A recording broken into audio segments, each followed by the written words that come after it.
Hi guys, welcome to ICS Mahesh PU College Dharwad, and I'm your teacher Murali Hegde. Dear friends, today we are going to deal with second year PUC English Literature textbook, first unit Romeo and Juliet, which is written by the great poet William Shakespeare. Dear friends, before we start up today's session, we'll glance at the life and achievements of William Shakespeare briefly. William Shakespeare was born in the year 1564. He is an English poet and a playwright, artist, and a drama company owner. He is widely regarded as the greatest writer in the English language and the world's preeminent dramatist. He is often called as England's national poet and the Bard of the Avon. His plays have been translated into every major living languages and are performed more often than those of any other playwright. It is rightly said that English dictionary has been added many words, around 3000 to 400 words, from the literature of William Shakespeare. William Shakespeare's works are mainly categorized into three parts: his comedies, his tragedies, and histories. Romeo and Juliet is one of the among the very popular plays of his era. Let us discuss background of the literature part.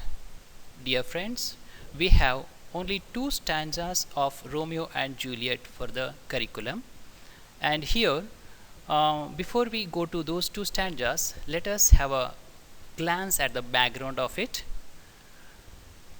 The act takes place in the dream city of Verona, which is mentioned in many other literature books also. There were two families, two noble families, the Montagues and the Capulets. They both were sworn enemies. The hero, the handsome boy of the drama, Romeo, belonged to Montague's family, whereas Juliet belonged to the Capulets. Once upon a time, when Romeo was in love with Rosaline, a nearest relative of Juliet, he wanted to see her, so he attended a grand supper organized by the old Capulets in disguise. But on the dance floor, he saw Juliet. He was mesmerized with the beauty of Juliet and fell in love on sight. At the same time, Juliet also had a look on Romeo, and even she also fell in love with him. So the given two stanzas here expresses the implicit feelings of Romeo as well as Juliet together to each other. The first line starts here, which is said by Romeo, or Romeo's implicit feelings. Oh, she doth teach the torches to burn bright. It seems she hangs upon the cheek of night. He wonders that the lady's beauty or the glow of that lady is equal to the light of millions of torches. If we lit a torch or a light in the midst of a dark night, how it can attract the people surrounded by it? In the similar way, Juliet and her glory or the charm attracts everyone in this world. And he further says, it seems she hangs upon the cheek of night. Here, she is looking like coming down to this earth slowly by making the wing as a night. So here, Romeo glorifies that Juliet is coming down very slowly on this earth, and she is very beautiful comparatively to others. As a rich jewel in an Ethiop's ear, beauty too rich for use for earth too dear. And he further says that he compares her beauty to the jewel of an Ethiop's ear. Ethiop is an African lady, how the earring or as the diamond shines and attracts everyone on her eye, on her ears. That is what compared to Juliet. So here Ethiop is compared to this world, and Juliet is compared to the rich jewel on her ears.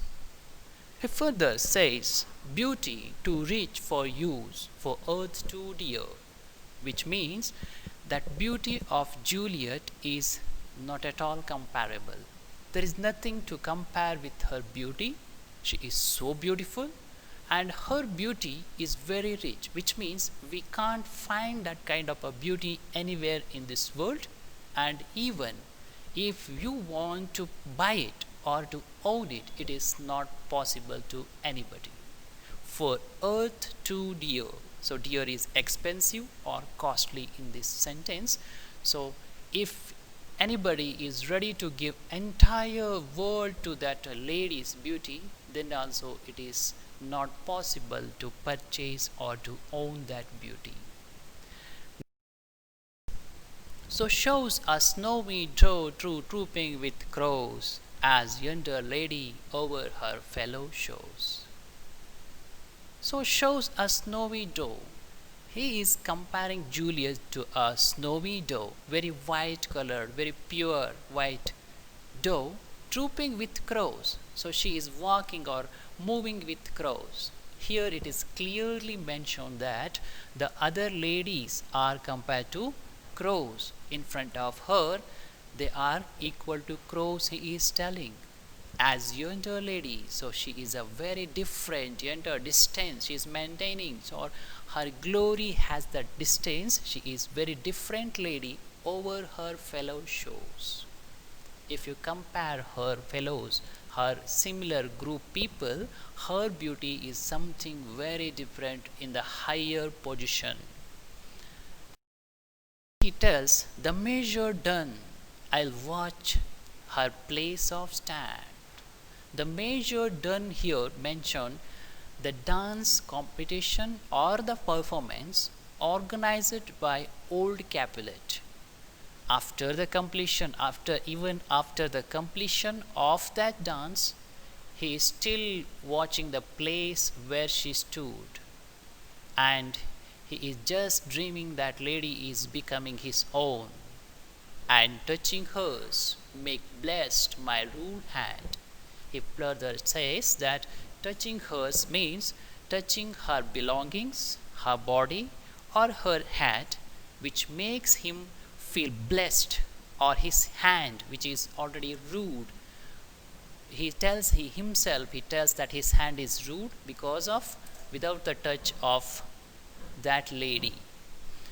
And did my heart love till now? He questions himself why he is in so kind of emotion with her. Forswear, it sighed, and he tells, yes, it's true. Till I'm in love with that lady, and for I never saw true beauty till this night. Why he is so deeply in love with that lady? Because he never saw such kind of a beauty in his life, never before. So that he is loving that lady. Next, we are moving towards the part of Juliet. When she saw Romeo watching the dance, she also saw that guy. He was very beautiful, handsome, and she also fall in love instantly. She tells, come night, come Romeo. And she is calling night to come because she is inviting the night, because Romeo came to that dance performance in the night time, in the disguise. So that she tells that night is so beautiful for her because it brought Romeo to her. Come Romeo, come you day in night. And she further says, you are my day in night. So the life without Romeo is completely a darkest one. It's a night, and she is calling him to come at the night time as a light and to enlighten her life and to give her the joy. Next, she further tells, for you wilt lie upon the wings of night. Here, the wilt lie upon. She has the feeling, she has the desire to see him, to own him, so that wings of night, which made, that desire has made the night as a wing and coming and attacking on her every movement and in every beat. So she is unable to protect herself, or else she is unable to have a control on her feelings and emotions, so that she is urging and she is very eagerly watching for Romeo to come. Whiter than new snow on a raven's back. She is comparing here, dear friends, you can see here again and again white and black colors, day and night. These concepts are used to compare each other. She tells whiter than new snow. So snow is very whitest one. And she tells new, very fresh snow on a raven's back. Raven is a kind of a bird, black colored bird. If the new fresh snow falls on the back of that bird, it will be highlighted and it can be seen very beautifully. So you are like that. You are a very fresh guy entering to my life as a human being. Come, gentle night, come, loving, black browed night.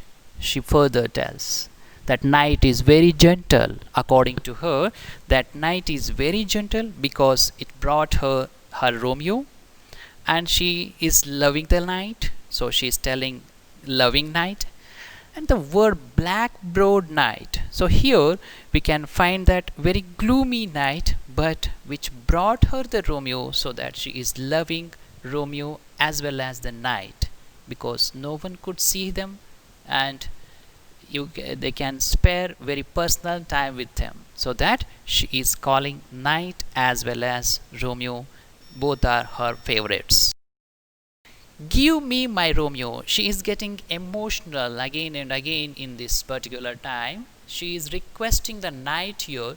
Give me my Romeo. She already that idea occupied strongly in her mind that Romeo belongs to her. That's what she is requesting the night to give her Romeo. And when he shall die, and she is telling when after the death of Romeo, she is not ready to leave him alone, or else she is not ready to live alone. So that she is telling after his death, take him and cut him out in little stars. So Romeo is very beautiful. His body is made up of substances like stars, and she tells that separate them once again.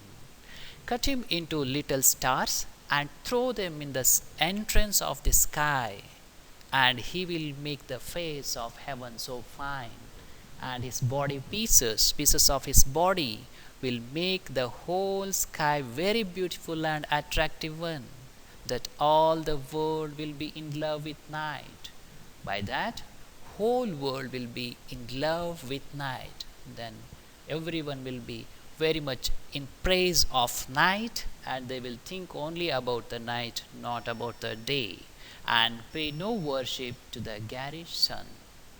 So she tells that sun is bright. So she wanted to make people observe or love only Romeo in this world, not the garish sun also. So dear friends, this is what the concept of Romeo and Juliet for your bus which is kept. Thank you one and all. Thank you for watching.